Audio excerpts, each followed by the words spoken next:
वैष्णवी हगवणे यांचं दुसऱ्या कुणाबरोबर तरी चॅट होतं आणि त्या नैराश्यातून त्यांनी आत्महत्या केली असावी. तर तुम्ही कशाच्या आधारावरती हे आर्ग्युमेंट केलं आणि त्याची काय माहिती आहे? तुमचं नाव सांगा. माझं नाव ॲडव्होकेट विपुल दुशिंग आहे. मी या केस हगवणे प्रकरणामधले 1 ते 5 म्हणजे सर्व हगवणे कुटुंबियांना रिप्रेझेंट करत आहे कोर्टामध्ये. हगवणे कुटुंबियांकडनं मिळालेली माहिती आणि त्यांनी दिलेले डॉक्युमेंट्स, या डॉक्युमेंट्सच्या आधारावरती आजचा युक्तिवाद कोर्टामधला आमचा केलेला होता. युक्तिवाद करताना कुणाचंही विनाकारण कॅरेक्टर ॲसेसिनेशन हा शब्द जो तुमचा प्रश्न आहे तो चुकीचा आहे. आमची युक्तिवाद असा होता की केवळ एकतर्फी तपास तुम्ही करू नये, पोलिसांनी एकतर्फी तपास करू नये. ह्या मृत्यूच्या मागचं कारण आमच्या हगवणे कुटुंबियांचं सुद्धा या वैष्णवीच्या मृत्यूमुळे अतोनात नुकसान झालेलं आहे. ती नुसती याची बायको नव्हती तर ती त्याच्या बाळाची आई सुद्धा होती. त्याच्यामुळे त्या बाळाला सुद्धा आई ते बाळ आईच्या प्रेमाला मुकलेलं आहे. याचं वाईट वाटतंय आणि त्याच्यासाठी आम्ही पोलिसांना कळकळीची 16 तारखेपासून आम्ही सर्व कुटुंबीय पोलिसांच्या ताब्यात आहोत. तरी सुद्धा आम्ही त्यांना कळकळीने विनंती केलेली आहे की तिच्या कुटुंबियांना याबद्दल पूर्ण वेळोवेळी त्यांना आम्ही जाणीव करून दिलेली होती की तिच्या मोबाईलमध्ये आम्हाला आक्षेपार्ह गोष्टी सापडत आहेत, त्याच्यामुळेच तिचा आणि आमच्यामध्ये वाद होत होते. याबद्दल त्यांना आम्ही जाणीव करून दिलेली होती. तिच्या आई वडिलांनी ते मोबाईल तिच्याकडनं काढून घेतलेले होते. त्या मोबाईल मधली जी काही चॅटिंग आहे ती आम्ही सुरक्षित ठिकाणी ठेवलेली आहे. योग्य वेळ आल्यानंतर आम्ही ती चॅटिंग कोर्टासमोर देणार आहोत. ह्या चॅटिंग बद्दल पोलिसांना सुद्धा 16 तारखेपासून आम्ही ताब्यात असल्यापासून सांगत आलेलो आहोत. परंतु ह्या मीडियाच्या प्रेशरमुळे, पॉलिटिकल प्रेशरमुळे त्या गोष्टीकडे कुणीही लक्ष द्यायला तयार नाही. हा युक्तिवाद आम्ही केलेला आहे. त्यामुळे कुणाचं कॅरेक्टर ॲसेसिनेशन नाहीये. आमचं म्हणणं एवढं आहे की वैष्णवीचा जो काही मृत्यू झालेला आहे त्याचा खरा कल्प्रिट कोण आहे, खरा दोषी ह्याच्यामध्ये कोण आहे हे शोधलं पाहिजे पोलिसांनी प्रामाणिकपणे तपास करून. ही आमच्या युक्तिवादाची बाजू आहे. चॅटिंग करत होती त्याच्यामुळे तिच्या कॅरेक्टर बद्दल आम्ही काय वाईट बोललेलं नाहीये. त्या व्यक्ती ज्याच्याबरोबर ती काय चॅटिंग करत होती त्या चॅटिंग मधनं काही वाद निर्माण झाला का, त्या वादातनं तात्कालिक कारण निर्माण झालं का आणि तिने हा आत्महत्येचं पाऊल उचललं का हे शोधणं गरजेचं आहे. असा युक्तिवाद आहे. त्यामुळे कुणाच्याही कॅरेक्टर बद्दल आम्ही काय बोललेलो नाही. मेडिकल रिपोर्ट मध्ये तिला मारहाण झाली साहेब, मारहाण जी झालेली आहे, मारहाणीचे तुम्ही सेक्शन्स बघा, मारहाणीचं स्वरूप बघा, मारहाणीचं सर्टिफिकेट बघा. मारहाणीच्या सर्टिफिकेटमध्ये 324 ची मारहाण आहे. ती काय अशी 307 किंवा जीव घेणं हल्ला तिच्यावरती झालेला नाहीये. अशा किरकोळ स्वरूपाची जी काय एखाद्या नवऱ्याकडनं एखाद्या पत्नीला मारहाण जर होते तर ते सुप्रीम कोर्टचं जजमेंट आम्ही आज दिलं कोर्टामध्ये की एखाद्या दिवशी असा एखादा इन्सिडेंट झाला, रागाच्या भरामध्ये नवऱ्याकडनं जर एखाद्या पत्नीला हल्ला झाला तर ती डोमेस्टिक व्हायलन्स होत नाही, ती हॅरेसमेंट होत नाही. हॅरेसमेंट होण्यासाठी त्याचं इंटेन्शन पाहिजे.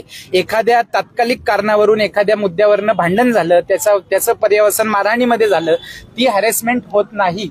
हे सुप्रीम कोर्टाचा जो निकाल आहे तो निकाल आम्ही आज निदर्शनास आणून दिला कोर्टाच्या. ते काय माझं ओपिनियन नाहीये, तसे न्यायनिवाडे ऑलरेडी आहेत.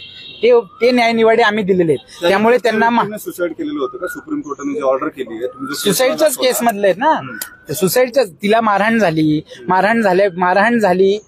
प्रत्येक मारहाण ही काय सुसाईड करण्यासाठी, उद्युक्त करण्यासाठी होते असं त्याचा अर्थ होत नाही. मारहाण करण्यामागे त्याचा हेतू पाहिजे. सुसाईडचा जो माझ्या विरुद्ध जो चार्ज लावलेला आहे, एखाद्या व्यक्तीला आत्महत्येस प्रवृत्त करण्यासाठी माझा हेतू तसा पाहिजे की या व्यक्तीला अशा प्रकारची हॅरेसमेंट करायची की त्यांनी आत्महत्या केली पाहिजे. त्याच्यामुळे असा एखादा ऑड इन्सिडन्स, आज 23 पासून ती माझ्याबरोबर नांदत होती. 23 पासून आजपर्यंत एक कंप्लेंट आहे का, एनसी आहे का, आजपर्यंत तिच्या शरीरावरती माझं एक बोट लागलेली अशी केस आहे का, माझ्यावर असं कधी कुणी आरोप केलेला आहे का? असा आरोप जर असता तर तो एफआयआर मध्ये रिफ्लेक्ट झाला असता की ह्या मुलीला हे नेहमी मारहाण करतात, छळ करतात. एफआयआर मधले जे काय एलिगेशन्स आहेत ते सगळे वेग स्वरूपाचे. नेहमी छळलं, नेहमी त्रास दिला, सासूने एवढा त्रास दिला की तिला जीव द्यायची इच्छा झाली. हे सफिशियंट नाहीये, हे वेग स्टेटमेंट आहे. ही आर्ग्युमेंट आम्ही केलेली आहे. त्यामुळे वैष्णवी वारल्याचं जेवढं दुःख तिच्या कुटुंबियांना झाले तेवढंच दुःख हगवणे कुटुंबियांना पण झालेलं आहे. ही आज इन्स्ट्रक्शन्स आपण जर कोर्टामध्ये आपण उपस्थित होता, कोर्टाची प्रोसिडिंग चालू होण्याच्या अगोदर कोर्टाची परमिशन घेऊन त्या लोकांच्या इन्स्ट्रक्शन्स आम्ही घेतल्या. त्यांच्या परमिशनने आम्ही त्यांच्याशी बोललो. ते बोलल्यानंतर 5ही आरोपी, हगवणे दोन्ही पिता पुत्र, आई आणि बहीण, 5ही लोकांनी आम्हाला एक वाक्याने हे सांगितलेलं आहे की याच्यामध्ये खरा तपास होणं गरजेचं आहे. आम्ही अडकलोय म्हणून आम्ही असं बोलत नाहीये. त्याबद्दलची त्या व्यक्तीची 18 तारखेला एंगेजमेंट होती, ती 18 आणि ही 16 तारखेला घटना घडलेली आहे. त्याचा का तुम्ही तपास आजपर्यंत केला नाही? मी जर 16 पासून तुमच्या ताब्यात आहे. व्यक्ती कोण आहे? नाव दिलेलं आहे तपास अधिकाऱ्यांना. ते नाव मीडियामध्ये आम्ही देऊ शकत नाही. त्या व्यक्तीला त्याचा त्यांनी शहानिशा करायला पाहिजे. तपास अधिकाऱ्यांना आम्ही नाव दिलेलं आहे, त्यांनी नाही दिलं तर अजून मी कस्टडीत आहे. विचारा आज जाऊन त्याला, आरोपीला. पण तुम्ही त्याच्याकडे कानाडोळा का केला 16 तारखेपासून मी कस्टडीत असताना? 16 तारखेपासून मी तुमच्या ताब्यात आहे. मग तुम्हाला मी नाव पहिल्या दिवशीपासून सांगतोय. 18 तारखेला एंगेजमेंट झाली त्या व्यक्तीची. तुम्ही का नाही त्याचा तपास केला आजपर्यंत? ते कारण नाहीये. हे कशावरून? हे तुम्ही का ठरवलं? मारहाण केली का नाही केली ह्याच्यासाठी साहेब सीसीटीव्ही फुटेज जप्त झालेले आहेत. वळ जे तिच्या शरीरावरती आहेत ते वळ कोणत्या इन्सिडेंट्स मधले आहेत, कशाचे आहेत याच्याबद्दलचा संपूर्ण तपास हा आता पोलिसांनी केलेला आहे. त्यामुळे मारहाण केली, तिच्या अंगावर शरीरावरती वळ सापडले म्हणजे काय ह्यांनीच मारहाण केली असा अर्थ काढण्याचं कारण नाहीये. कारण ही व्यक्ती ज्या वेळेस घटना घडलेली आहे त्यावेळेस घरामध्ये कोणीही नव्हतं. 5 आरोपींपैकी एकही व्यक्ती घरी नव्हता आणि ती एकटी असल्यामुळे तिने ह्यांनी दार तोडून तिची सुटका केलेली आहे. त्याच्यामुळे तो जो काय ह्यांनी पहिल्या दिवशीपासून ह्या प्रकरणाला जो काय वेगळं वळण देण्याचा प्रयत्न केलेला आहे. कारण का दिलेलं आहे तर एकतर्फी बाजू ऐकून तुम्ही सुद्धा सगळ्यांनी रिपोर्ट केलेले. आजपर्यंत आज आम्ही येणार नव्हतो, येण्याची आमची इच्छा नाही, पण आज आम्हाला त्या कुटुंबाने कळकळीने विनंती केली की तुम्ही निदान या माध्यमातून तरी पोलिसांना योग्य तपास करायची विनंती करावी. कोर्टाकडनंही केली. डावरी सर मागू शकत नाही. 40 लाखाची यांनी फॉर्च्युनर दिली म्हणतात. याच्याकडे ऑलरेडी 90 लाखाची मर्सिडीज आहे. 5 कोटीच्या गाड्या घरात पार्किंगला आहेत.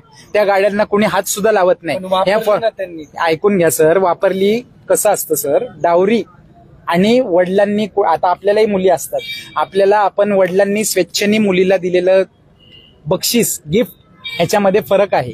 बक्षीस दिलेलं ह्याला डावरीच्या व्याख्येमध्ये ते मोडत नाही. डावरी ही मागितल्याने दिलेल्या ज्या गोष्टी असतात, मागितल्यानंतर त्याला डावरीची व्याख्यामध्ये बसतं.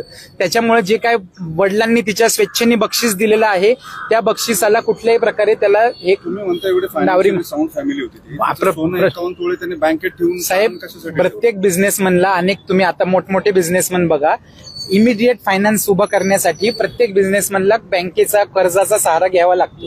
यांचे सुद्धा फॅमिली बिझनेसमध्ये आहे. यांच्या 5 रजिस्टर्ड कंपनीज आहेत. They are financially sound family. त्यांना अचानक एखादे फायनान्शियल क्रंच आला, फायनान्समध्ये जर त्यांना आवश्यकता वाटली तर सगळ्या कुटुंबाचे तिचंच काय, ह्याच्या आईचे, ह्याच्या बहिणीचे, घरातल्या प्रत्येक व्यक्तीचे दागिने गहाण ठेवलेले आहेत. आणि तिची जर तक्रार असती दागिने गहाण ठेवण्याबद्दलची तर FIR मध्ये आली असती. तिने आजपर्यंत तिच्या आई वडिलांना विरोध केला असता. सगळ्यात महत्वाची बाब एक लक्षात घ्या, 23 तारखेला लग्न झालेलं आहे. 23 तारखेनंतर मुली वैष्णवीच्या नावाची 2023ला लग्न झाले. 23 नंतर वैष्णवीच्या नावावरची प्रॉपर्टी तिच्या घरच्यांनी विकली आहे. तिला वैष्णवीला आम्ही नेऊन सोडली, तिला न हरकत द्यायला. ती प्रॉपर्टी बिल्डरला विकलेली आहे. मग हुंड्यामध्ये इंटरेस्ट असणारी फॅमिली अशा पद्धतीने तिच्या प्रॉपर्टीला नो ऑब्जेक्शन द्यायला लावेल का त्या मुलीला? बांधकाम व्यावसायिकांकडे जाऊन परस्पर भेटत होते असं तुमच्या आशेबद्दल का आरोप केला? तेच ते आरोप आहेत. आता त्यांना काही सापडत नाहीये ना आमच्या विरुद्ध. त्यांना फक्त एवढंच विचारा तुम्ही की तुमच्या मुलीचं ना हरकत तुम्ही घेतली का, प्रॉपर्टी विकली का बिल्डरला लयच्या लग्नानंतर? त्यावेळेस तिच्या सासरकडच्या लोकांनी ऑब्जेक्शन घेतलं का? तिला आणून सोडलं का घरी ह्या ट्रान्झॅक्शनसाठी, या व्यवहारासाठी? साहेब, निलेश चव्हाणवरती हा पूर्णपणे अन्याय झालेला आहे. निलेश चव्हाण हा त्याचा मित्र आहे. अशा एवढ्या वाईट परिस्थितीमध्ये त्यांनी त्याचं मैत्री निभावली. ते बाळ बघण्यासाठी 5 लोक तुरुंगात असताना ते लहान बाळ कुणी बघायचं होतं? ह्यांना अंत्यविधी झाला तेव्हा ह्यांनी बाळ काही नेलं नाही. ते बाळ बघायचं कुणी होतं? मग ह्यांनी रिक्वेस्ट केल्यामुळे ते बाळ त्यांनी सांभाळलं. त्यांनी बाळ सांभाळलं, ही माणुसकी दाखवली. उद्या सोडून गेला असता. पोलीस आहे, मीडिया माझ्या विरोधात आहे, पोलीस माझ्या मागे लागलेले आहेत, कशाला बाळ पकडायचं?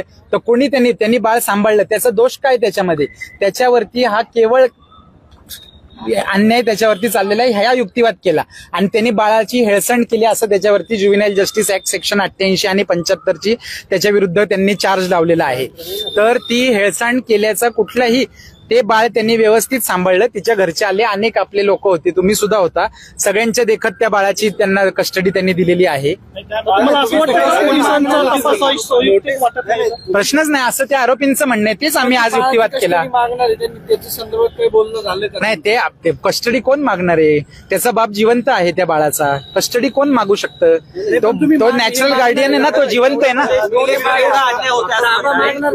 एवढा अन्याय होतोय म्हणताय, पण ते त्याच निलेशनी बंदूक दाखवली ना तिच्या आई वडिलांना. साहेब ऐकून घ्या. कुठलीही गोष्ट, there is a method in madness also. तुम्ही दिलं होतं का त्याच्या कस्टडीत? बाळ दिलं एक्स व्यक्तीने. मागण्याची पद्धत आहे का? तुम्ही असा मॉब घेऊन 100 लोक जाऊन त्याच्या घरी दादागिरी करायला जाणार का? मागण्याची पद्धत आहे का नाही? तुम्हाला रितसर तुम्ही जर जाऊन कायदेशीर प्रक्रियेचा अवलंब करून गेला असता, त्याच्या आज त्या बाळाचं संरक्षण करण्याची जबाबदारी ह्या आगवण्यांनी त्याच्यावर दिली होती ना. आता आपण एखाद्या हगवणींकडे ते बाळ येणार की नाही येणार त्याची आता त्यांच्याकडेच आहे ना बाळ त्यांच्याकडेच आहे ना. आता ती लिगल बॅटल होईल.